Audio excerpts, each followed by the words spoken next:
சனாதனப்படிதான் நான் தீர்ப்பு வழங்குவேன். ஒரு பிராமின் தப்பு பண்ண மாட்டான், அவன் கொலையை பண்ணா கூட நான் அவனுக்கு ஜாமீன் கொடுத்துருவேன் அப்படின்னு பேசுற நீதிபதிகளை நான் பார்த்து கொண்டுதான் இருக்கிறோம். கற்களை வீசி தாக்கியது காவல்துறை கிடையாது. காவல்துறையினுடைய போர்வைக்குள்ளே காளி கூட்டம், காவி பயங்கரவாதிகள், RSS குண்டர்கள், தடியர்கள், அயோக்கியர்கள் இந்த கூட்டத்துக்குள்ளே புகுந்து உண்ணாவிரதம் இருக்கிறவன் மேல சரளக்கல்லை எடுத்து அடிச்சிருக்கான்.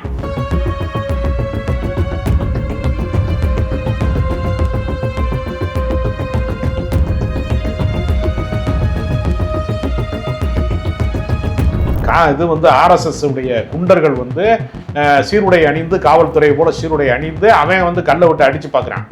இவ்வளவுக்கு பின்னாலும் இந்த போராட்டம் விரிவடைந்து கொண்டுதான் போகிறதே தவிர சுருங்கி கொண்டே போகிறதான்னு ஒரு கேள்வி இருக்குல்ல.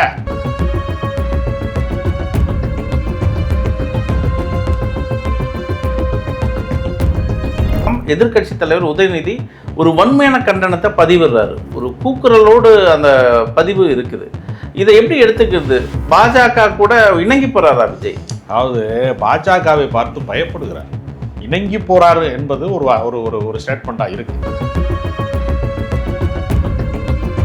ஜனநாயக போராட்டத்திற்கு இது மாதிரி கொடூரமான வன்முறை தாக்குதலை நடத்துவது என்பது போலீஸ்காரர்கள் அதற்கு ஒரு அடியாள் வேலை பார்க்கிறார்கள் என்றால் அவர்களுக்கு உத்தரவு விடுகிற, அவர்களை அந்த காவல்துறையை ஏவல் துறையாக மாற்றுகிறவர்கள் யார் என்கிற ஒரு கேள்வி இருக்கு. ஒரு யூனிஃபார்ம் போட்ட ரவுடிகளை போல அவர்கள் நடந்து கொள்வது என்பதை எந்த ஆட்சி வந்தாலும் இந்த காட்சி மாறாது என்று சொல்வதை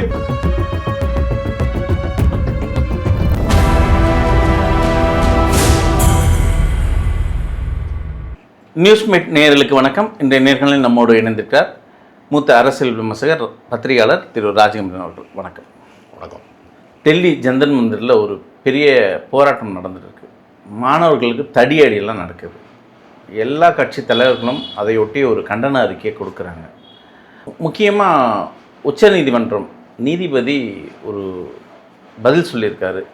வழக்கறிஞர்கள் கொடுத்த தாக்கல் செய்த அந்த மனுவுக்கு எங்களுக்கெல்லாம் நேரம் இல்லை, எங்கள் நேரத்தை வீணடிக்காதீங்க, மாணவர் போராட்டம்லாம் எங்களால் பார்க்க முடியாது, அந்த காணொலியெல்லாம் எங்களுக்கு பார்க்கறதுக்கான நேரமும் இல்லை, அதுக்கு எங்களுக்கு தேவையும் இல்லை அப்படின்னு ஒரு வார்த்தையை பதிவு செஞ்சுருக்காரு. எப்படி பார்க்குறீங்க? இல்லை, நீதிபதிகள் ரிட்டையர்ட் ஆனதுக்கு பின்னாடியே கவர்னர் பதவிக்கு போகிறதுக்கு பாஜகவில் ஒரு வாய்ப்பு இருக்கிறது, ராஜ்யசபா உறுப்பினராகுவதற்கு வாய்ப்பு இருக்கிறது. பாபர் மசூதி தீர்ப்புல அந்த இஸ்லாமியர்களுக்கு சொந்தமான நிலத்தை ராமர் கோயில் கட்டலாம் என்று தீர்ப்பு வழங்கியதற்காக உயர் பதவிகள் வழங்கப்பட்டது இந்த நாட்டில். தந்தை பெரியார் தான் சொன்னார், நேற்று வரைக்கும் கொலை செஞ்சவனுக்காக வாதாடினவன், நேற்று வரைக்கும் ரேப் பண்ணவனுக்காக வாதாடினவன், சமூக விரோதிகளுக்காக செயின் அத்தவனுக்கு வாதாடினவன், செயின் அத்த காசுல அவன் கேஸ் நடத்துவான், அதுல பங்கு வாங்கினவன், வழக்கறிஞராக இருக்கிறவர்கள் ஒரு கட்டத்திலே ப்ரொமோஷன் ஆகி என்ன பண்றாங்க, ஜட்ஜ் ஆயிடுறாங்க. திடீர்னு மை லார்ட் அப்படின்னு நம்ம சொல்றோம். நேற்று வரைக்கும் எல்லா அக்யூஸ்டுகளோடையும் பயணித்தவர்கள் தான் அவங்களும். அப்ப நீதிபதியாக இருப்பதிலேயே யோக்கியமானவர்கள் இருக்காங்க. இப்ப VR கிருஷ்ணய்யர் என்பவர் ஒரு நீதிபதி எப்படி நடந்து கொள்ள வேண்டும் என்பதற்கான ஒரு ரோல் மாடலாக திகழ்ந்தவர்கள் இருக்கிறார்கள். நம் கண் முன்னாடியே இன்றைக்கு நீதிபதி சந்துரு அவர்கள் இருக்கிறார்கள். அதே மாதிரி பல நீதியரசர்கள் குறிப்பிடத்தக்கவர்கள் எல்லாம் இருக்கிறாங்க. ஹரி பரந்தாமன் போன்றவர்கள் இருக்கிறாங்க. அப்படியே மகத்தான தீர்ப்புகள் வழங்கியவர்கள் எல்லாம் இருக்கிறாங்க. அப்ப நீதிபதிகள் எல்லாரையும் நம்ம ஒரே தராசலா நிற்க முடியாது. ஆனால் ஒவ்வொரு மனிதனுக்கும் தனிப்பட்ட குணங்கள் இருக்கிறது, அரசியல் நிலைப்பாடுகள் இருக்கிறது. நான் அரசியல் சாசனப்படி தீர்ப்பு வழங்குவதை விட சனாதனப்படி தான் நான் தீர்ப்பு வழங்குவேன். ஒரு பிராமின் தப்பு பண்ண மாட்டான், அவன் கொலையை பண்ணா கூட நான் அவனுக்கு ஜாமீன் கொடுத்துருவேன் அப்படின்னு பேசுற நீதிபதிகளை நான் பார்த்து கொண்டுதான் இருக்கிறோம். அப்ப நீங்க ஒரு நீதிபதி தகுதியற்றவராக நடந்து கொள்கிறார், முறைகேடாக நடந்து கொள்கிறார் அப்படின்னா அவரை நீதிபதி பொறுப்பில் இருந்து விடுவிப்பது என்பது இந்த நாட்டில் பெரிய சட்ட சிக்கலாக இருக்கிறது. நாடாளுமன்றம்லாம் கூடி அவங்கெல்லாம் ஓட்டெடுப்பு நடத்தி அப்படித்தான் நீக்க முடியுங்கிற அளவுக்கு மோசமான நிலைமை இருக்கு. தகுதி நீக்கம் செய்ய வேண்டும் என்று GR சுவாமிநாதன் போன்றவர்களுக்கு கூட தகுதி நீக்கம் செய்ய வேண்டும் என்கிற குரல் எழுந்தது. அப்ப ஒரு கல்வி உரிமைக்காக போராடுகிற குழந்தைகள் ரப்பர் குண்டுகள் உடம்பிலே பதிந்து கிடக்கிறது, கண்ணீர் புகை குண்டுகளை வீசுகிறார்கள், கற்களை வீசி தாக்குகிறார்கள். கற்களை வீசி தாக்கியது காவல்துறை கிடையாது. காவல்துறையினுடைய போர்வைக்குள்ளே காளி கூட்டம், காவி பயங்கரவாதிகள், RSS குண்டர்கள், தடியர்கள், அயோக்கியர்கள் இந்த கூட்டத்துக்குள்ளே புகுந்து உண்ணாவிரதம் இருக்கிறவன் மேல சரளக்கல்லை எடுத்து அடிச்சிருக்கான். கொடூரமான மரண தாக்குதல்களை நிகழ்த்தி இருக்கிறான்.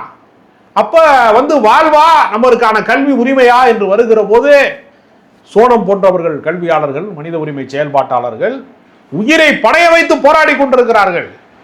காந்தியினுடைய வழியிலே போராடுகிறார்கள். உண்ணாவிரதம் இருப்பது என்பது தன்னையே வருத்திக் கொள்வது, தான் உணவை மறுப்பதன் மூலமாக தன் உடம்பிலே வந்து அவருக்கு எல்லாமே செயல் இழந்து கொண்டிருக்கிறது. அவருடைய உடம்பு வந்து மிக மோசமான நிலையை அடைகிறது. அவர் மரணத்தை வந்து தழுவக்கூடிய அளவுக்கு மோசமான நிலைமை போய்கொண்டிருக்கிறது என்கிற உயிரை ஒரு ஆயுதமாக வைத்து, உடம்பை ஒரு ஆயுதமாக வைத்து, உண்ணாவிரதத்தை ஆயுதமாக வைத்து இந்த தேசத்தினுடைய தந்தை மகாத்மா காந்தி அவர்களுடைய வழியிலே நின்று போராடக்கூடியவர்களை கொலை முயற்சியில் ஈடுபடுகிறார்கள், வன்முறை தாக்குதலில் ஈடுபடுகிறார்கள் என்று சொல்லக்கூடியதை கண்டிக்க வேண்டிய இடத்திலே நீதிமன்றம் இருக்க வேண்டுமா? நம்ம ஏதாவது தீர்ப்பை பற்றி பேசவில்லை. நீதிபதிகளினுடைய நடவடிக்கை குறித்து பேசுகிற போது நீதிமன்ற அவமதிப்பு என்றெல்லாம் பேசுவாங்க. நீதியை அவமதிக்கலாம், நீதிமன்றத்தை அவமதிக்க கூடாது. இது ஒரு வினோதமான ஒரு தேசத்திலே வாழ்க்கை. கண்டிப்பா. இப்போ நாட்டிலே உச்சபட்ச அதிகாரம் கொண்ட நீதிமன்றம், அதுவும் உச்ச நீதிமன்றம், அதுபோல இடத்துல வந்து அந்த மக்களுக்கான நீதி கிடைக்கிறதுல இங்க ஒரு கேள்விக்குறியா இருக்கு.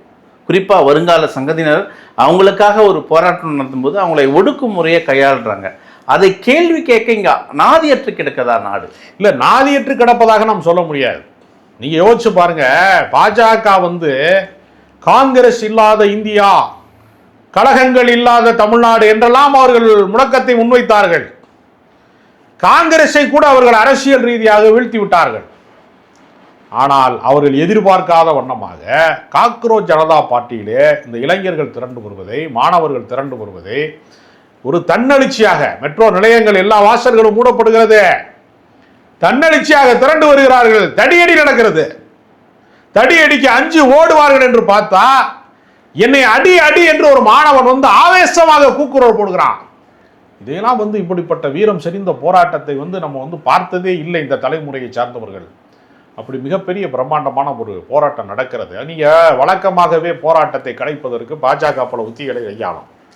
பாகிஸ்தானில் பணம் வாங்கிட்டாங்கன்னு சொல்லுவான், காலிஸ்தான் போராளிகள் வந்து உள்ளே வந்துட்டாங்க, தீவிரவாதிகள் உள்ளே வந்துட்டான்னு சொல்லுவான். அவன் என்னென்னமோ சொல்லி பார்க்குறான். சீனாக்காரன் தான் டெய்லி டீ கொடுக்குறாங்க போராட்ட இதில், இப்படிலாம் சொல்லி பார்க்குறான். பாகிஸ்தானில் இருந்தால் பக்கடா கொடுக்குறாங்க இங்கே போராடுறவங்களுக்கு கூட சொல்லி பார்க்குறான். ஆனால் எதுவுமே எடுபடலை இந்த முறை. அதே ரொம்ப முக்கியமானது. ஜல்லிக்கட்டு போராட்டத்தில் வந்து அன்றைக்கு பொறுப்பு முதலமைச்சராக இருந்தவர் என்ன சொன்னார்? ஓபிஎஸ் ஒசாமா பின் லேடன் உள்ள வந்துட்டாருனாரு. மெரினா பீச்சுக்கு எப்படி ஒசாமா பின் லேடன் வருவார்? அந்த பதாகை ஏந்தி கொண்டு யாரோ வந்துட்டாங்கன்னு சொல்லி இஸ்லாமியர்களுடைய அந்த பங்கேற்பை வந்து தனிமைப்படுத்துவதன் மூலமாக, அவர்களை வன்முறை கும்பல் என்று அறிவிப்பதன் மூலமாக அந்த ஒட்டுமொத்த போராட்டத்தையும் சீரழிப்பதற்கு போலீஸ்காரனே தீ வச்சு கொளுத்தினான். நம்ம பார்த்தோம், பைக்கு தீ, ஆட்டோவெல்லாம் தீ வச்சு கொளுத்தினான். போலீஸ்காரர்களே வன்முறையாளர்களாக மாறி தான் வந்து அந்த போராட்டத்தை வந்து சீர்குலைத்தார்கள். அது மாதிரி என்ன பண்ணுறான்னா, காவல்துறையை ஏவி விட்டு பார்க்குறான், துணை இராணுவம் வந்து பார்க்கிறது. இது வந்து ஆர்எஸ்எஸ் உடைய குண்டர்கள் வந்து சீருடை அணிந்து, காவல்துறை போல சீருடை அணிந்து அவன் வந்து கல்லை விட்டு அடித்து பார்க்குறான். இவ்வளவுக்கு பின்னாலும் இந்த போராட்டம் விரிவடைந்து கொண்டு தான் போகிறதே தவிர சுருங்கி கொண்டே போகிறதான்னு ஒரு கேள்வி இருக்கல. இந்த போராட்டம் இன்றைக்கு தமிழ்நாட்டிலே இந்திய கம்யூனிஸ்ட் கட்சியினுடைய அலுவலகம், தலைமை அலுவலகம் பாலன் இல்லத்திலே டி நகரில் இந்த போராட்டம் வெடிக்கிறது. இன்றைக்கு எக்மோரிலே மாணவர்கள் மிகப்பெரிய அளவிலே முற்றுகையிட்டு காவல்துறை மண்ணு கட்டுது. எனக்கு என்ன வேடிக்கையா இருக்குன்னா, நேற்று தான் ஒத்தாளா போய் திருக்குறள் அறிவுங்கிறவரு நீட் எதிர்ப்புக்காக வேண்டி குரல் கொடுத்து ஒத்தாலாவே அரெஸ்ட் பண்ணி ஒத்தாலாவே விடுதலை வாங்கி அவர் ஆதவர்ஜனை அனுப்பி வைத்து விட்டாரு. அதுக்கு இடையில ஒரு வதந்தி வேற, விஜய் பார்த்துட்டாரு அவரை அப்படின்னா ஒரு வதந்தியை பரப்பி நேத்தா நீட் போராட்டத்தை முடிச்சு வச்சாங்க. இன்னைக்கு எதற்கு காவல்துறை கைது செய்கிறது? இதுதான் டிவிகே உடைய ஐடி விங்ல டெல்லியிலே காவல்துறை தடியடி நடத்துகிறது. கைது செய்வதை கண்டிக்கிறேன், வன்மையா கண்டிக்கிறேன்னு டிவிகே ஐடி விங்ல வந்து ஒரு அறிக்கை வெளியிடறான். முட்டை கடிதாசி மாதிரியே வெளியிடறான். அதுல விஜய் பேரு கிடையாது, ஒண்ணுமே கிடையாது, முட்டை கடிதாசி மாதிரி ஒன்று வந்துச்சு. அதான் கேள்வியாக கேட்க வந்தேன். இப்போ ஒட்டுமொத்த தலைவர்களோட இந்த ஸ்டேட்மெண்ட்டை வந்து இந்த நாட்டு மக்கள் உத்து பார்க்குறாங்க. இன்னைக்கு தமிழ்நாடு குறிப்பாக இந்த போராட்ட களத்தை பற்றி என்ன சொல்ல போகுதுன்னு நாங்கள் தாவேக்காவோட வெப்சைட் பார்க்கும்போது அங்கே ஒரு ஒரு ஓமையாக பாஜகவை அடிக்கிற மாதிரியும் இல்லை, கண்டிக்கிற மாதிரியும் இல்லை, நாசுக்கா ஒரு பதிவு போடுறாங்க. அதே பக்கம் எதிர்க்கட்சி தலைவர் உதயநிதி ஒரு வன்மையான கண்டனத்தை பதிவிடுறாரு. ஒரு கூக்குரலோடு அந்த பதிவு இருக்குது. இதை எப்படி எடுத்துக்கிறது? பாஜக கூட இணங்கி போறாரா விஜய்? அதாவது பாஜகவை பார்த்து பயப்படுகிறார். இணங்கி போறாரு என்பது ஒரு ஸ்டேட்மெண்ட்டாக இருக்கு. இணங்கி யார் போவா? இப்போ நீங்கள் ஒருத்தன் வழிப்பறி செய்கிறதுக்காக ஒருத்தன் கத்தியை காட்டுறான், அவனோடு நீங்கள் இணங்கி போறீங்கன்னா என்ன அர்த்தம்? அவன் கேட்கறத கொடுக்குறீன்னு தானே அர்த்தம். அப்போ பாஜக மீது இவர்களுக்கு ஒரு அச்சம் இருக்கிறது. இவர்கள் தங்கள் ஆட்சியை காப்பாற்றிக் கொள்வதற்கு போராடுகிறார்களே தவிர மக்கள் போராட்டத்துக்கு தீர்வு சொல்லுகிற இடத்தை நோக்கி நகருகிறார்களா அப்படின்னு ஒரு கேள்வி இருக்கு. அவங்க என்ன செஞ்சாங்க? எம்எல்ஏக்களை விலைக்கு வாங்குவது, பேரம் பேசுவது, அப்படித்தான் இருக்காங்க. ராகுல் காந்தி கைது செய்யப்பட்டதற்கு ஏன் கண்டனம் தெரிவிக்கவில்லை என்று பல குரல்கள் வந்ததற்கு பின்பு நம்ம பேசிக்கிட்டு இருக்கிறதுக்கு ஒரு 10 நிமிஷத்துக்கு முன்னாடி தான் விஜயின் பேரால ஒரு அறிக்கை வருது. அப்ப இந்த அறிக்கை வருவதற்கு ஒரு அழுத்தம் தர வேண்டி இருக்கிறது. இப்போ ஜனநாயகத்தில் அவங்களுடைய இடம் என்னவா இருக்குன்னா, ஜனநாயக படத்தை ரிலீஸ் பண்ணுறதா தான் இருக்கே தவிர வேற ஜனநாயகம் பற்றி அவங்களுக்கு எதுவுமே தெரியலை. தெரிந்து தெரியாத மாதிரி இருக்கிறாங்களா, இல்லை இந்த நடிக்கிறதுன்னு சொல்லுவாங்கல்ல, நீ அடிக்கிறது மாதிரி அடி, நான் அழுகிறது மாதிரி அழுகிறேன்னு சொல்கிறது மாதிரி இருக்குல்ல, அது மாதிரி இப்போ நீங்கள் தூங்குறவனை எழுப்பலாம், தூங்குற மாதிரி நடிக்கிறவனை எழுப்ப முடியாதுப்பாங்க. இப்போ தாவேக்காரன் உண்மையிலே தூங்குறானா இல்லை தூங்குற மாதிரி நடிக்கிறாங்களா அப்படின்னு ஒரு பெரிய சந்தேகம் என்ன மாதிரி ஆளுகளுக்கு இருக்கு. அதனால டெல்லி காவல்துறையை கண்டிக்கிறேன் அப்படின்னு சொல்லிட்டு தமிழ்நாடு காவல்துறையை பிடிச்சிக்கிட்டு இருக்கிறேன் மாணவ மாணவியெல்லாம். என்ன வகையான நியாயம் இருக்குன்னு நமக்கு தெரியல. அப்போ நீங்கள் கைது செய்கிறார்கள் மாணவர்களை. அப்போ போராட்ட வடிவத்தை அனுமதிப்பதிலே என்ன பிரச்சனை இருக்கிறது? போராட்டம் என்பது உரிமை சார்ந்தது. போராடுவது என்பது ஜனநாயகத்துக்கு எதிரானது அல்ல, அரசியல் சாசனத்துக்கு எதிரானது அல்ல. நீங்க கல்வி மறுக்கப்பட்டிருந்தா இந்த ஜட்ஜி எப்படிங்க இந்த தீர்ப்பை சொல்லுவாரு? அவர் ஜட்ஜா ஆயிருப்பாரா? முதல்ல நான் கேட்கறது என்னன்னா, ஜட்ஜா இருக்கிறவர் இன்றைக்கு அவர் சட்ட வல்லுநராக படித்து சட்டம் படித்ததுனால வழக்கறிஞராகி அதில் வாதாடக்கூடிய வல்லமை பெற்று அதில் அவர் முதிர்ச்சி பெற்று தான் அவர் ஒரு நீதிபதியாக வர்றாரு. ஒருவேளை சட்டம் படிப்பதற்கான வாய்ப்பு மறுக்கப்பட்டால், இந்த மாதிரி வினாத்தாள் கசிவு மாதிரி மோசடி நடந்திருந்தால் அவர் சட்டம் படித்திருக்க முடியுமா? கண்டிப்பா. ஒரு திரைப்பட நடிகை அபிராமி சொல்லக்கூடிய ஒரு நடிகை சொல்றாங்க, அங்க அடிபட்டு விழுகிற குழந்தைகள் என் பிள்ளைகளாக நான் பார்க்கிறேன். ஒரு திரைப்பட நடிகைக்கு இருக்கக்கூடிய அறிவு கூட உயர்ந்த பொறுப்பிலே இருக்கிறவங்களுக்கெல்லாம் அந்த நாட்டில் இல்லையே நினைக்கும் போது வெக்ககரமா இருக்கு. முக்கியமா அந்த காக்ரோச் பார்ட்டியோட இயக்க தலைவர் இருக்கார் இல்லையா, அபிஜித், அவர் ஒரு வருத்தத்தை பதிவு செஞ்சிருக்காரு.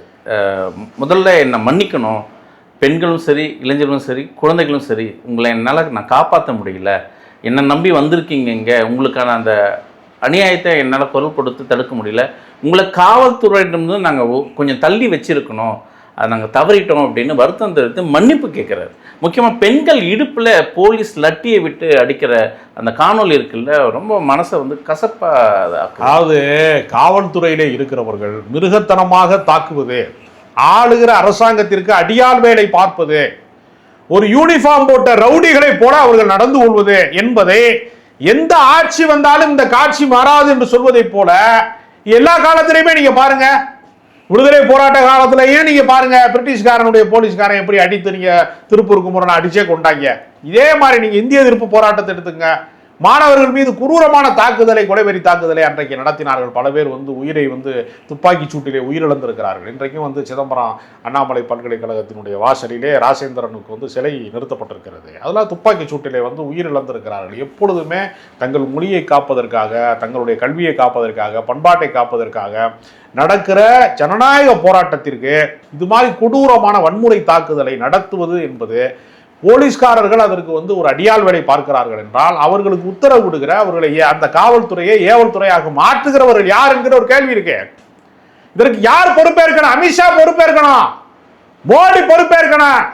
நீங்கள் கல்வி அமைச்சரை நீங்க ராஜினாமா செய்யுங்க என்று அவர்கள் சொல்லுகிற போது ஏன் அதற்கு உடன்பட மறுக்கிறார்கள் என்றால், நாளைக்கு அதே திட்டத்தை நாங்கள் நிறைவேற்றணும், புதிய கல்விக் கொள்கையினுடைய திட்டத்தை நாங்கள் நிறைவேற்றணுங்கிறப்ப தர்மேந்திர பிரதான் போனால் அந்த இடத்துக்கு வேற ஆளை வச்சு நாங்கள் அதை செய்வோம்னு சொல்லும்போது நாளைக்கு அமித்ஷா பதவி விலக வேண்டி வரும், மோடி பதவி விலக வேண்டி வரும் என்கிற நிலைமைக்கு அவர்கள் அச்சப்படுகிறார்கள். நீட்டால் பாதிக்கப்பட்ட குழந்தைகளுக்கு, அந்த பாதிக்கப்பட்டவர்களுக்கு நீ 1 கோடி ரூபாய் கொடுக்கணும்னு சொல்றான். இல்லை இன்னைக்கு நியாயமான கோரிக்கை தானே அது. இன்னைக்கு அந்த மாணவர்களோட போராட்டம் அந்த குரலே மாறி இருக்கு. தர்மேந்திர பிரதான் தான் ராஜினாமா செய்யணும்னு இங்க குரலா இருந்தது. ஆனால் நேற்று களத்துல மோடி இந்த நாட்டுக்கு பிரதமராக இருக்கிறதுக்கு தகுதி இல்லை, மோடி ராஜினாமா செய்யணுன்ற அந்த குரல் மாறி இருக்குங்க. அதான் நியாயமான தீர்வா இருக்க முடியும். இந்த ஆட்சி நான் என்ன சொல்றேன், கல்வி உரிமை என்பது மாநில பட்டியலில் இருக்க வேண்டுமே தவிர அது மத்திய அரசாங்கத்தினுடைய பொதுப்பட்டியலுக்கு அது மாற்றப்படக்கூடாது என்பதை தான் இன்னைக்கு திமுக வலியுறுத்துகிறது. நாடாளுமன்றத்திலே அதற்கான தாக்கல் செய்திருக்கிறார்கள். இன்றைக்கு அதை பற்றி விவாதம் நடத்த வேண்டும் என்று வில்சன் அவர்கள் வந்து திமுக சார்பிலே வந்து இன்னைக்கு சொல்லியிருக்கிறாரு. அதனால கல்வி என்பது மாநில பட்டியலிலே தான் இருக்க வேண்டும். இதை வந்து மத்திய அரசாங்கம் அபகரித்து மத்திய அரசாங்கத்தினுடைய பாடத்திட்டத்தின் கீழே ஒரு தேர்வை நடத்தி மாநில அரசினுடைய கல்வி திட்டத்தை அவமானப்படுத்துகிற வேலையை செய்து கொண்டு நீட்டு கோச்சிங் சென்டர் மூலமாக மாஃபியாக்கள் கொள்ளையடிப்பதற்கு, கல்வியின் பெயரால் இருக்கக்கூடிய மாஃபியாக்களுடைய அந்த சதி திட்டத்திற்கு, அந்த கொள்ளை கூட்டத்திற்கு இவர்கள் உடந்தையாக இருக்கிறார்கள். இந்த அரசு உடந்தையாக இருக்கிறது, இந்த மத்திய அரசாங்கத்தினுடைய கல்வி அமைச்சர் உடந்தையாக இருக்கிறார். அதற்கு இந்த அரசாங்கம் ஒத்துவதுகிறது. எனவே மத்திய அரசாங்கம் தான் பொறுப்பு. இது வந்து தனிநபர் பிரச்சனை அல்ல, தர்மேந்திர பிரதான் என்பது அல்ல இதுக்கு அர்த்தம். பாஜகவினுடைய இந்த அரசு மாணவர்கள் விரோத போக்கை இது கையாளுகிறது. நீ மதவாதத்தை தூண்டி பார்த்தாய், இந்துக்களை பாதுகாக்கிறோம்னா இன்னைக்கு அடி வாங்கி ரத்த கலரியா கிடப்பவர்கள் எல்லாம் இந்துக்கள் கிடையாதா? அப்ப நீ எவ்வளவு போலித்தனமானவன், எவ்வளவு அயோக்கியத்தனமான ஒரு அரசாங்கத்தை நீ நடத்தி கொண்டு இந்த நாட்டை சீரழிவு பாதையிலே சென்று கொண்டிருப்பதற்கு இந்த பாஜக பொறுப்பேற்க வேண்டும். பாஜக தான் இதுக்கு பொறுப்பு. காக்ரோச் ஜனதா பார்ட்டி பிஜேபியை வீழ்த்தாமல் விடாது, அந்த அச்சம் தான் அவர்களுக்கு இருக்கிறது. அதனால இது வந்து இதோட முடிய போறது இல்லை. காங்கிரஸிடமிருந்து தப்பித்து விட்டோம் என்று பாஜக நினைக்கிற போது நீ ஒரு நாளும் தப்பிக்க முடியாது. காக்ரோச் ஜனதா பார்ட்டிகிட்ட நீ அடி வாங்குறது உறுதி. தமிழ்நாட்டிலே ஒரு தாவேக்கான ஒரு கட்சி வந்து இளைஞர்கள் சோசியல் மீடியாவில் ஒரு எழுச்சி வந்தபோது திமுக அண்ணா திமுகவெல்லாம் வந்து புயலிலே பொறி விட்டுறது மாதிரி வந்து தோற்று போய் விட்டார்கள், சருகுகள் போல உதிர்ந்து விட்டார்கள். ஒரு சாதாரண என்டர்டைன்மெண்ட்டுக்குள்ள இருந்து வந்த கூட்டமே வீழ்த்திருச்சே. இது அப்படியல்ல, இது அரசியல் எழுச்சி பெற்ற கூட்டம். இந்த கூட்டம் வந்து அரசியல் அறிவோடு போராடுகிறார்கள், சமூக பொறுப்போடு போராடுகிறார்கள். இவர்கிட்ட இருந்து நீ ஒரு நாளும் தப்பிக்க முடியாது. அது பாஜகவிற்கு ஒரு பதட்டத்தை உருவாக்கி இருக்கிறது. முக்கிய பதட்டம் தான் இதற்கு காரணம். முக்கியமாக இந்த இன்றைய அந்த வார்த்தை சொன்ன சீஃப் ஜஸ்டிஸ் தான். அந்த மாணவர்களோட அந்த வீடியோலாம் என்னால் பார்க்க முடியாது, அவங்களுக்கான நேரமும் என்னால் கொடுக்க முடியாதுன்னு சொன்னவர் தான். அவர் சொன்னதுனால தான் இந்த சிபிஎஸ்சி என்ற இடமே இயக்கமே உருவாச்சு. இந்த நாட்டு மாணவர்கள் கற்பான் பூச்சி போல அங்கங்கே ஊடுருவி கேள்வி கேட்குறாங்கன்ற ஒரு பதிவு தான் இன்றைக்கி இந்த அளவுக்கு வந்து நிற்குது. அது எப்படி பார்க்குறது? அதாவது எப்பொழுதுமே ஒரு எழுச்சி உருவாவதற்கு எப்பொழுதுமே ஒரு பிற்போக்கு சக்திகள் அதிகார மையத்தில் இருக்கிற போது அதற்கு எதிர்வினை உண்டாயிரும். நீங்கள் வரலாற்றில் சில ஆச்சரியங்கள் நிகழும். காந்தி வாழ்ந்த காலத்திலே தான் அம்பேத்கர் அரசியல் செய்கிறார். நீங்க காமராஜர் அரசியல் செய்கிற போது தான் அண்ணா அரசியல் செய்கிறார். எப்பொழுதுமே இந்த எதிரெதிர் துருவங்களாக சில அரசியல் சக்திகள் உருவாவது என்பது வந்து காலத்தால் வந்து நீங்க ஒரு நாள் வந்து தவிர்க்கவே முடியாது. இயற்கையினுடைய நியதி. நீங்கள் அதிகார போதையிலே இருந்து கொண்டு ஆட்சி அதிகாரத்தில் இருக்கிறோம் என்கிற ஆணவத்திலே நீங்கள் இளைஞர்களை, வேலைவாய்ப்பு பெற்ற இளைஞர்களை நீ கரப்பாம்பூச்சின்னு சொன்னேன்னா அதன் பெயராலேயே இயக்கம் நடத்தி அதிகார பீடத்தை ஆட்டங்காண வைப்போம் என்பதில் இளைஞர்கள் வென்று விட்டார்கள். எப்படி தமிழ்நாட்டிலே ஒரு பெரிய அரசியல் மாற்றத்திற்கான வாய்ப்பாக அது மாறியதோ அது மாதிரி இந்தியா முழுமைக்குமான ஒரு மிகப்பெரிய அரசியல் மாற்றத்தினுடைய தொடக்கம்தான் இந்த காக்ரோச் ஜனதா பார்ட்டி. தொடர்ந்து பேசுவோம். மிக்க நன்றி.